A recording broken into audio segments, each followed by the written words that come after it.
Hey, welcome to my channel. Today I'm replacing rear brakes for my BMW 1 Series.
Well, that's it.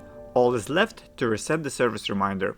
To do that, simply turn the ignition on. You don't need to start the car. Wait after the reminder clears up, then click and hold the reset button.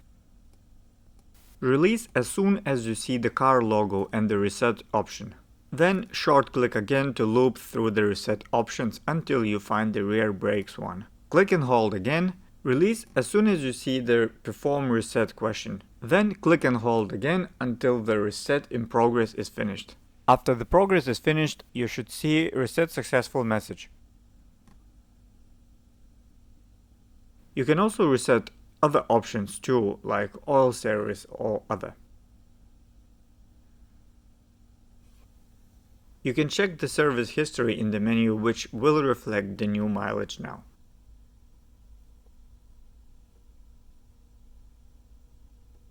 Thanks for watching, until next time.